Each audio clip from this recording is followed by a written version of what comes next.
দেখাবো কিভাবে wifi zone registration করে। প্রথমে আমরা ওয়াইফাই ক্লিক করব। ওয়াইফাই ক্লিক করার পরে আমরা চলে যাব ওয়াইফাই জোনে। ওয়াইফাই জোনে আসার পরে আমরা এখন ওয়াইফাই সেটিংয়ে ক্লিক করব।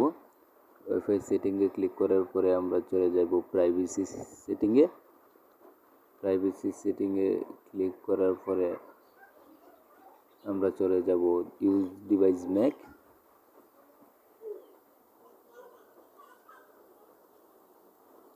এখন আমরা সাইন ইন করব। সাইন ইন করার পরে এইরকম একটা পেজ আসবে। ওই জায়গায় আমাদের ফোন নাম্বার দিব।